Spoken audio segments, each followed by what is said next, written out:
Hello everyone, welcome back to my YouTube channel. तो आज हम लोग एक बहुत ही बेहतरीन कहानी अहिंसा की विजय जो कहानी का नाम है, जो कि एक बहुत ही प्रेरणादायक कहानी महात्मा बुद्ध और अंगुलीमाल जो डाकू था उसकी कहानी है। तो आज ये कहानी बहुत ही ज़्यादा आपके लिए अच्छी होगी और आपके बहुत ही पसंद आएगी। और अगर आपको ये कहानी अच्छी लगे तो चैनल को सब्सक्राइब कर लीजिएगा और इस वीडियो को लाइक कर दीजिए। ये कहानी बहुत ही बेहतरीन कहानी है। तो चलिए इस कहानी को शुरू करते हैं। अहिंसा की विजय। एक बार महात्मा बुद्ध मगध की राजधानी राजगिरी से चलकर श्रावस्ती पहुंचे। श्रावस्ती कौशल की राजधानी थी। वर्तमान अयोध्या के आसपास का प्रदेश है। ठीक है, अयोध्या के आसपास का ये प्रदेश है। ठीक है, उस समय कौशल कहलाता था। उस समय क्या कहलाता था? कौशल कहलाता था। वहाँ का राजा प्रसेनजीत महात्मा बुद्ध का शिष्य था। प्रसेनजीत कौन था? महात्मा बुद्ध का शिष्य था, जो कि वहाँ का राजा भी था। श्रावस्ती पहुँचने पर महात्मा बुद्ध ने राजा को बहुत व्याकुल पाया। पूछने पर राजा ने कहा, भगवान, अंगुलीमाल डाकू ने से मेरी प्रजा बहुत ही त्रस्त है। अंगुलीमाल नामक एक डाकू था जिससे वहाँ की प्रजा बहुत ही ज़्यादा क्या थी? परेशान थी। इसी से मैं बहुत चिंतित हूँ, क्या करूँ कुछ समझ में नहीं आता। महात्मा बुद्ध ने राजा को धीरज बधाया और कहा कि मैं तुम्हारी चिंता दूर करूँगा। अंगुलीमाल बहुत ही भयंकर डाकू था। उसके अत्याचार से प्रसेनजीत की प्रजा त्राही त्राही कर रही थी। उसने 1000 आदमियों की हत्या की प्रतिज्ञा कर रखी थी, परंतु वो कितने आदमी मार चुका था इसका हिसाब रखना उसके लिए कठिन था। इसके लिए उसने एक युक्ति निकाली। वह जब किसी का वध करता तो उसकी एक उँगली काट लेता। उसकी क्या करता था? एक उँगली काट लेता था। इस प्रकार से उसके पास उँगलियों की एक माला सी बनती जा रही थी और जिसे वह गले में डाले रहता था। उसको क्या करता था? गले में डाले रहता था ताकि उसे काउंटिंग में कोई दिक्कत ना हो। इसी कारण उसका नाम अंगुलीमाल पड़ गया था। इसी कारण उसका क्या हो गया था? अंगुलीमाल नाम पड़ गया था। और यहाँ पर आप देख सकते हैं महात्मा बुद्ध जी और ये राजा प्रसेनजीत है। तो चलिए आगे चलते हैं। अंगुलीमाल के नाम सुनकर, जो अंगुलीमाल डाकू था उसका नाम सुनकर लोग कांप उठते थे। वह जिधर जाता चीख पुकार मच जाती। जिधर भी वो जाता था सब लोग चीख पुकार के भागने लगते थे।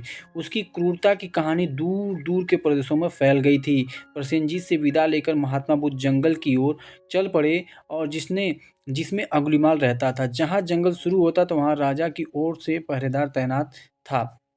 वह उधर जाने वाले को सावधान कर देता था और उन्हें रोक देता था। महात्मा बुद्ध भी जब उस ओर चले तो पहरेदार उनके पास पहुंचा और वहां जानता था कि बुद्ध जैसे महात्मा कोई कुछ नहीं बिगाड़ सकता, परंतु अपना कर्तव्य समझकर बुद्ध के चरण में पकड़ कर बोला, महाराज, उधर भयंकर डाकू अंगुलीमाल रहता है। उससे प्राणी को खतरा है। क्या है? उससे प्राणों को खतरा है, प्राणी को खतरा है। प्राणों मतलब जान को खतरा है, कृपया उधर ना जाए। महात्मा बुद्ध हंसे और उन्होंने पहरेदार के सिर पर हाथ फेरते हुए कहा, मेरे लिए किसी प्रकार की चिंता ना करो। फिर वे आगे बढ़ गए। दोपहर का समय था। चारों ओर पेड़ों ने छाया कर रखी थी। दोपहर का समय था लेकिन पेड़ की वजह से चारों ओर क्या था? छाया था। चारों ओर छाया पड़ी हुई थी। और जंगल के राह चलना आसान नहीं होता। महात्मा बुद्ध भी कुछ थक रहे थे, पर वे रुके नहीं, आगे बढ़ते गए। उनका हृदय संसार के कष्टों को देखकर दुखी था, परंतु अपने नए ज्ञान से उनको विश्वास हो रहा था कि दुनिया का दुख निश्चय ही दूर होगा। इसी विश्वास के कारण उनके मुख पर सदैव मुस्कान रहती थी और ललाट चमकता रहता था। आदमी आदमी को मारता क्यों है? जीव जीव को देखकर प्रसन्न क्यों नहीं होता? इन्हीं बातों पर विचार करते हुए महात्मा बुद्ध जंगल की राह पर बढ़े जा रहे थे। अचानक उन्हें किसी कठोर और भारी आवाज सुनाई दी। ठहर जा। क्या? ठहर जा। महात्मा बुद्ध रुक गए और तुरंत ही घनी झाड़ियों को चीरती एक विकराल मूर्ति सामने आ खड़ी हुई।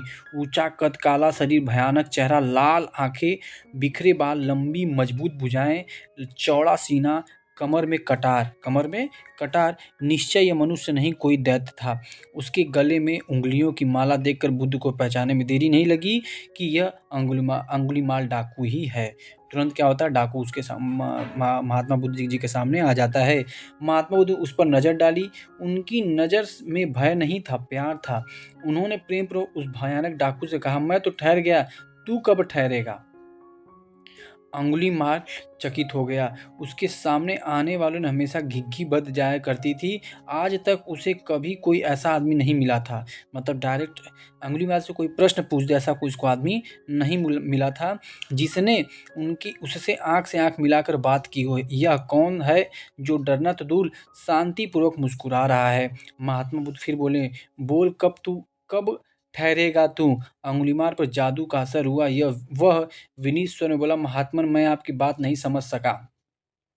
बुद्ध बोले, अरे जीवन में तो जन्म से मरण तक वैसे ही बहुत दुख है।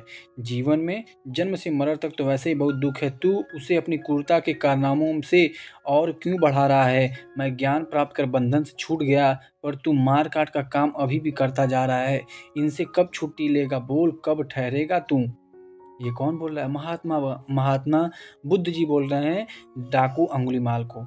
वह डाकू जिसने डर कभी ना जाना था, जिससे सारी दुनिया कांपती थी, आज एक निशस्त्र महात्मा के तेज से कांप रहा था। सहसा वह बुद्ध के चरणों में गिर पड़ा और बोला, महात्मा मुझे राह दिखाएं, मेरे सामने अंधेरा ही अंधेरा है। बुद्ध ने उसको शांति, दया और प्रेम का उपदेश दिया। अंगुलीमाल की आंखें खुल गई, उसके मन का अहंकार दूर हो गया। उसने उंगलियां की माला तोड़ डाली, जो उंगली की माला वो गले में पहना रहता था उसको तोड़ डाली और कटार दूर फेंक दी। अंगुलीमाल ने हिंसा का जीवन सदा सदा के लिए त्याग दिया। इसी प्रकार अहिंसा की विजय हुई। वह भगवान बुद्ध का क्या हो गया? अंतिम में वो भगवान बुद्ध का शिष्य बन गया। इसका सीधा सीधा मतलब क्या होता है कि यहाँ पर अहिंसा की विजय हुई। किसी भी व्यक्ति को अगर प्रेम से प्यार पूर्वक समझाया जाता है तो वो एक जानवर भी समझ जाता है, तो इंसान भी इस प्रेम की भाषा को समझ सकता है। तो इसी प्रकार अहिंसा की विजय हुई। इसी प्रकार से अहिंसा के पुजारी भी हमारे महात्मा गांधी भी जी थे और हमारे महात्मा बुद्ध जी भी थे।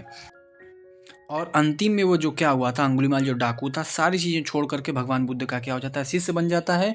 और इसी प्रकार इस कहानी का अंत भी हो जाता है कि अहिंसा की विजय हुई। तो अहिंसा से किसी भी व्यक्ति को समझाया जा सकता है। उम्मीद करता हूँ ये वीडियो आपको अच्छा लगा। अगर अच्छा लगा हो तो एक लाइक इस वीडियो को ज़रूर करिएगा, और कुछ भी अगर अच्छा इस कहानी से सीखने को मिला तो अपने एक दोस्त को ज़रूर शेयर करिएगा। इन्हीं सब बातों के साथ इस वीडियो को मैं समाप्त करता हूँ। जय हिंद।